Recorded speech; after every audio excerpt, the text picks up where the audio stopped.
Uh-oh, excuse me. Oh, I start my live with a sneeze. Oh, there might be. Bless me. Oh, sorry, another one. As soon as I hit that play button, I suddenly had to sneeze. Good morning. Good morning. Thank you for joining me today. I'm Jody Fitzgerald. I am the owner and CEO and founder of Fitz Your Dog Training. I am here with I have my Hogan here today. We got some excitement going on out the window. There's squirrels happening, and he's pretty worked up. He loves making sure getting them out of the yard, and he's a good boy. So I'm here once again on Friday to talk to you about a dog's view, to help you step into a dog's paws, to take a different look at the view of the world and understand what dogs are going through and find the ways that can help them live successfully with us. I am a licensed family dog mediator, a certified dog obedience trainer, instructor. I'm a former nurse. I spent 24 years taking care of people, and then I ended up switching to dogs. And I'm right here, and I just love working with dogs and helping people learn how to have better relationships and how to communicate with dogs, because I believe dogs are waiting. Dogs are trying. They're all trying their very best to fit into our world, and recognizing how much that world has changed over the last number of years, our expectations of dogs, of what we expect them to live with and live in, the places we expected them to live in. And it's all changed a lot over the years. And so here we are with all these behavior issues that are becoming a problem and label dogs. And in reality, I do believe dogs are trying their very hardest to survive. They just need some help. We all get by with a little help from our friends.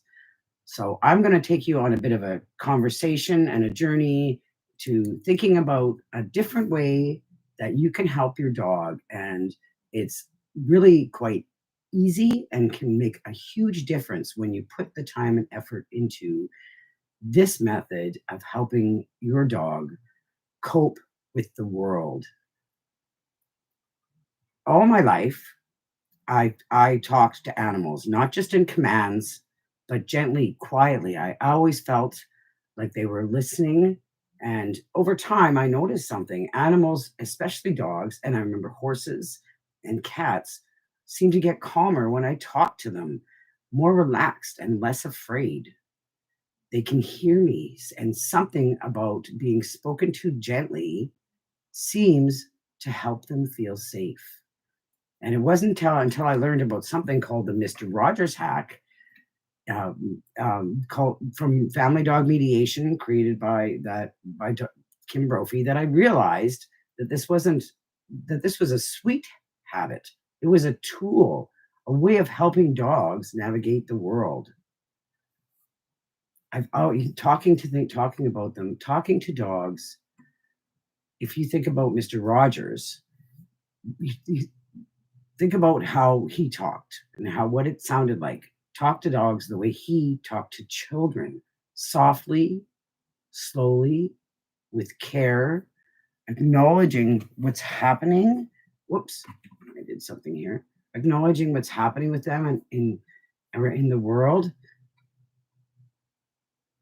For dogs, the world is full of things they don't understand. Our world is full of things that they don't understand. The sights, the sounds, the smells, the movement, a garbage truck, a child running, a bicycle, another dog, a plastic bag blowing in the wind, and all the different sounds that they can hear in the background. When we ignore these things, dogs are left alone to interpret them, and often their brains will say it's danger. Hang on, I have to fix something here. So when you can gently narrate the environment by saying simple things like, "That's just a bike. There you go, bud. I know it's fast, but it won't hurt you." We're helping them process the world in a safer way. We're telling them, "I see it too. You're okay. You're not alone."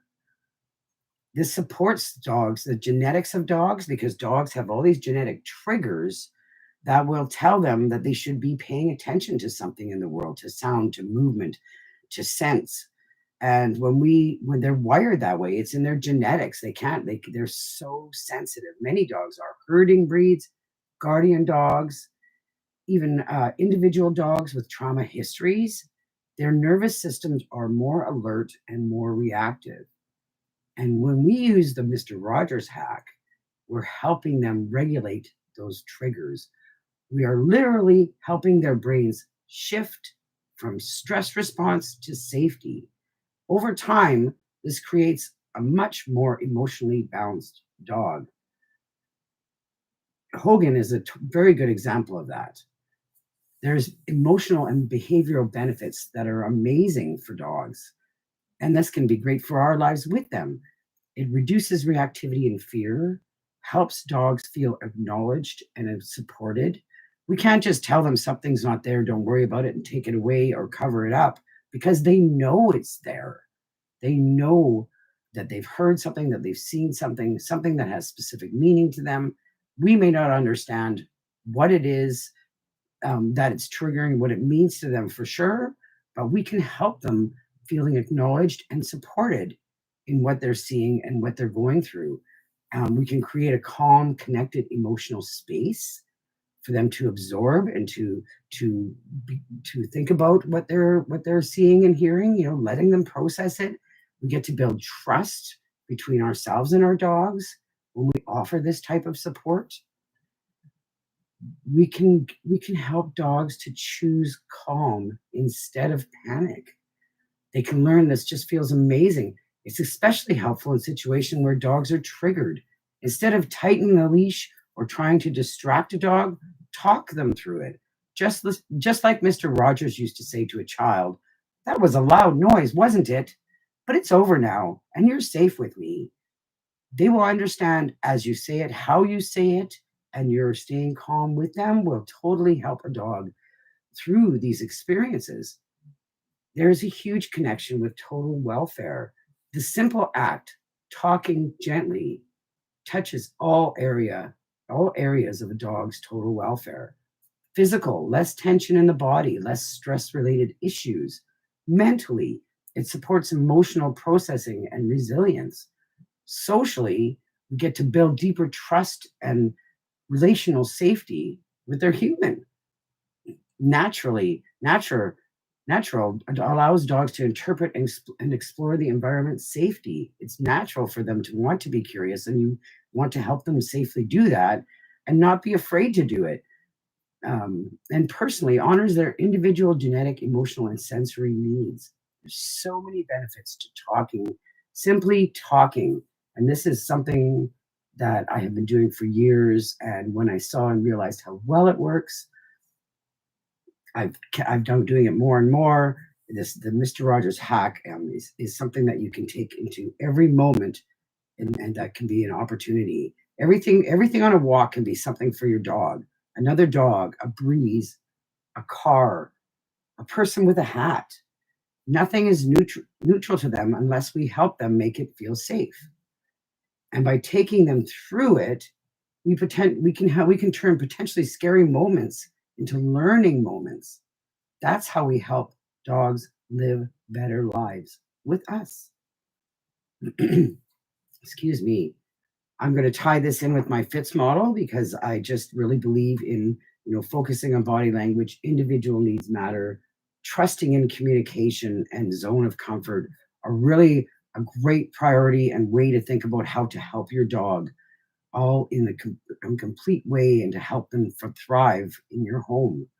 When we focus on body language, when we speak gently, when we see more relaxed posture, and when they see it in us, but we watch for softer eyes, less tension, it helps us tune into how our dogs are really feeling. And it works the same way. Focus on the body language. If you see a dog hesitating, if you see them freezing a bit, if you see them looking a little bit sideways, not sure of things, recognize that. Recognize that as your dog's speaking, and you can start from there on how to help them get past something that they're worried about or a little concerned about. And sometimes you can very easily make it into not a big deal. Yep, it's just this, and let's just go that way. It really, really helps dogs to enjoy life and to not get so worked up and to not get so reactive to things takes practice, but it works. Individual needs matter.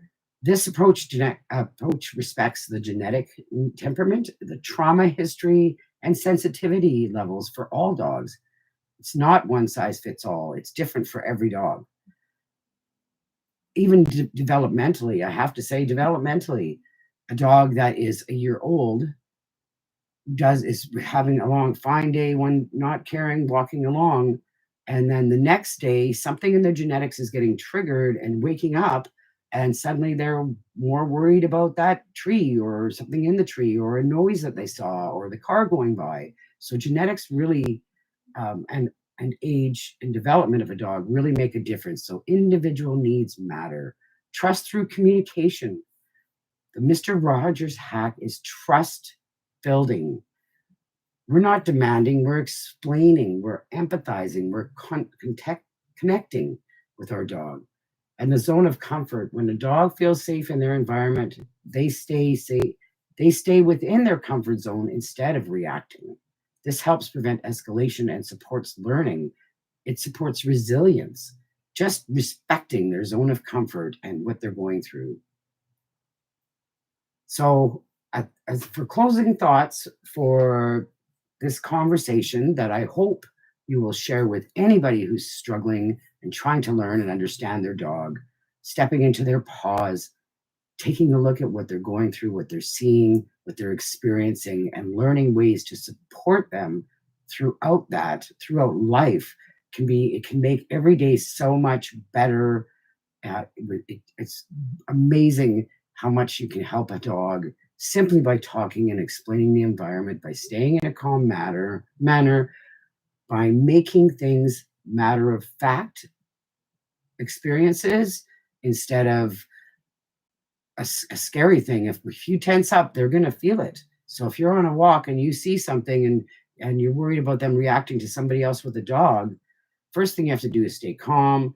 Watch your dog. If your dog is starting to look, you can talk about the other dog a bit and you can just go, let's go this way a little round. If your dog wants to stop and just sit and watch the other dog go by, that's actually really good too. They need to absorb it and they need to process life as it's happening. And every opportunity they get to do that, they will get better at it. And it will not be such a big problem. So next time you're on a walk or a loud truck passes by, try it. Narrate what's happening. Be your dog's Mr. Rogers. You might be surprised how much they listen and how much safer they begin to feel. I hope that you have enjoyed watching this episode. Please don't hesitate to ask any questions, to contact me. Please support my channel. Subscribe to my YouTube channel. Talking to dogs is amazing. Hogan is a perfect example how much time and energy I spent with this dog. He was reacting to everything. If anybody entered the yard, if a car went by, we spent time in the window. We labeled everything, giving them simple, easy labels, letting them know, yep, it's just this. Acknowledging when they're barking at something because they're little alarm systems. Mine are. Acknowledge when they bark at something. Yep, I see it. Thanks for letting me know. You know, even a Great Pyrenees, any guardian dog, a shepherd, anything, a herding dog, they bark at something, they're saying something. It really helps them to feel heard and seen when you talk about it, when you acknowledge it, and it can change the entire world for your dog. Thanks for watching. Please share. This is a very valuable episode. I think that this is something that many, many people could benefit from and would help their relationship with their dogs. So have a great day. Book a call. Let me have a conversation with you and let you know how I can help you, because your dog is waiting. Have a great day.